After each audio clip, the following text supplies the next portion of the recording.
अस्सलाम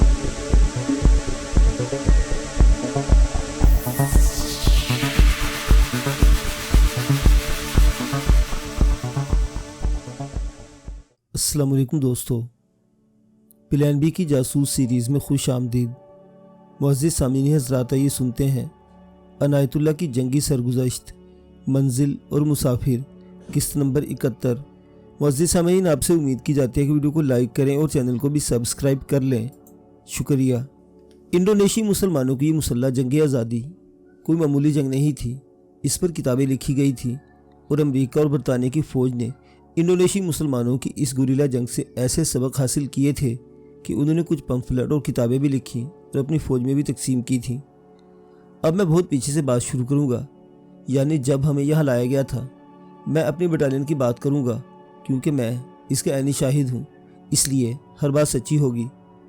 बातें तो बाकी भी सच्ची हैं, लेकिन वो मैंने दूसरी यूनिटों के लोगों से सुनी थी। हमें तो बताया नहीं गया था कि हमें इंडोनेशियाई मुसलमानों के ख़िलाफ़ लड़ने के लिए लाया गया है। हकीकत यह है कि हमें अभी मालूम ही नहीं था कि इन जजीरों, जावा, सुमात्रा वगैरह के लोगों ने जंग आज़ादी की इब्तिदा कर दी है। हम यही जानते थे कि इन इलाकों में अक्सरियत मुसलमानों की है। मैंने पहले भी अर्ज़ किया कि मैं मुख्तलिफ जगहों और मुकामात के नाम नहीं लिखूँगा, क्योंकि ये 2-4 नहीं बेशुमार थे, जिनमें से ज़्यादातर के नाम मेरे जहन से उतर गए हैं। ये नाम भी ऐसे थे जिनका तलफ़्फ़ुज़ भी उल्टा सा था। ताहम याद न रहने की एक वजह यह भी है कि उस वक़्त सोचा भी ना था कि उम्र की किसी हिस्से में जाकर ये दास्तान लिखूँगा। फ़ौजों के लिखने लिखाने के साथ कोई तल्लुक़ वास्ता हो ही नहीं सकता था। हमारी बटालियन को छोटे से एक कस्बे से तकरीबन 1 मील दूर कैंप में रखा गया। हमने वहाँ खैमे लगा लिए और अब अगले हुक्म का इंतज़ार करने लगे। अगला हुक्म यही हो सकता था कि इन जंगलों में जो जापानी छुपे रह गए हैं, इन्हें पकड़ना है। ये तो बता ही चुका हूँ कि एटम बमों से जंग का खात्मा कर दिया गया था। मैंने ये भी बताया कि जापानी हथियार डालना तो जानते ही नहीं थे। हथियार डालने से पहले अपनी जान दे दिया करते थे। हमारी बटालियन में आम ख्याल यही था कि इधर उधर छुपे हुए जापानियों को ढूंढना और पकड़ना है। हमारी इस ख्याल की तस्दीक भी इस तरह हो गई कि पहले ही रोज़ हमें एक पेट्रोल पार्टी कैंप से कुछ दूर गई। इस पर फायरिंग भी हुई और 2 जवान मारे गए। इस पार्टी की नफरी 15-16 थी। उन्होंने इस जगह को घेरे में ले लिया जिधर से फायर आया था। कुछ देर गोलियों का तबादला हुआ। दुश्मन की तरफ से आने वाला फायर कुछ ज़्यादा नहीं था। साफ पता चलता था कि ये 3-4 राइफलें हैं जो फायर कर रही हैं। आखिर ये राइफलें भी खामोश हो गई। घेरा तंग के करीब पहुँचे तो वहाँ 2 जापानी सिपाही मरे पड़े थे और यह फायर उन्होंने ही किया था। ये पेट्रोल पार्टी जब वापस आई तो इसने अपने 2 जवानों की लाशें उठा रखी थी और जापानियों की 2 राइफलें भी साथ थी। उन्हें बताया कि 2 जापानी फौजियों ने इन पर फायर किया और उन्हें मार दिया गया। इस तरह हमारा ये ख्याल पक्का हो गया कि अब हमें जंगलों में फैला दिया जाएगा और हम जापानियों को ढूंढते रहेंगे। हुआ भी ऐसे ही। उस रोज़ के बाद ज़्यादा नफरी की पेट्रोल पार्टियाँ इर्द गिर्द के जंगलों में कुछ दूर दूर तक भेजी गई। कोई और जापानी न मिला, लेकिन पेट्रोल पार्टी को रोज़ाना भेजा जाने लगा। रात को भी पेट्रोल पार्टियां बाहर भेजी जाती थी।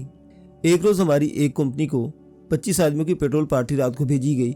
इसका कमांडर एक जमादार था, उसके साथ एक हवालदार और 2 नाइक भी थे।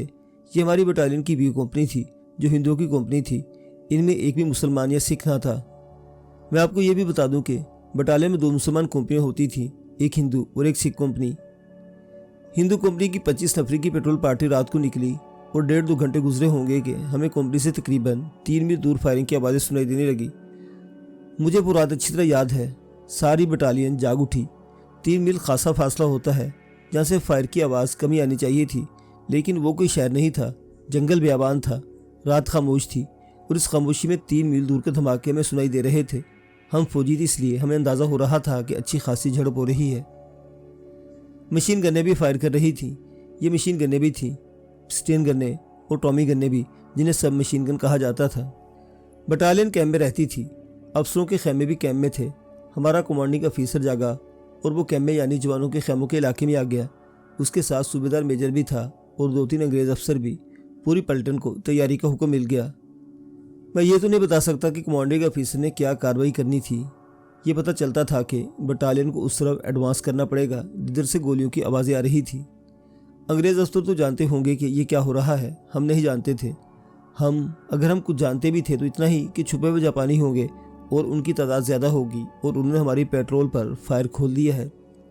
चूँकि बटालियन को तैयारी का हुक्म मिला था, इसलिए कैंप में हड़बोम सी मच गई।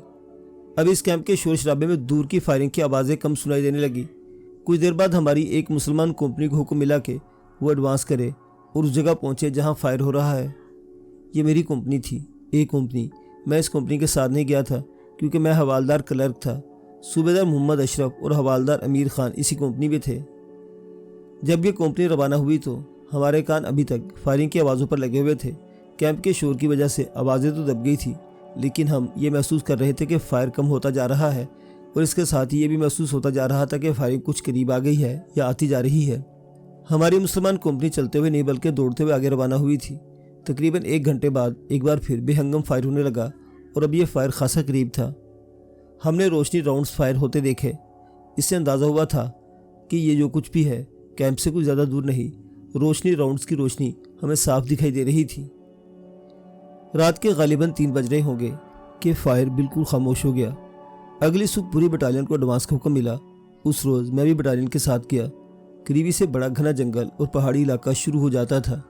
पहाड़ियाँ ऊंची नीची नहीं थी बल्कि इन्हें टेकरियाँ कहा जाए तो ज़्यादा बेहतर होगा। जंगल में जाकर बटालियन को जंगी तरतीब में फैला दिया गया। हरावल कंपनी आगे निकल गई और एयर गार्ड पीछे रहती। मुख्तसर ये कि कंपनी जंगी तरतीब में जा रही थी। जंगल में जाकर तब देखा गया, यानी तलाशी ली गई और कुछ भी नजर न आया सिवाय चंद एक इंसानी हड्डियों के ढांचों के। ये पहली लड़ाइयों में मारे हुए जापानी या हिंदुस्तानी सिपाहियों के ढांचे थे। कंपनी शाम के वक्त वापस आई। मुअज़्ज़िज़ सामीन हज़रात, अनायतुल्लाह तमश की ये सच्ची सरगुज़श्त अभी जारी है। बकिया वाक़यात अगली किस्त में। देखते रहिए प्लान बी की जासूस सीरीज़। अल्लाह हाफिज़।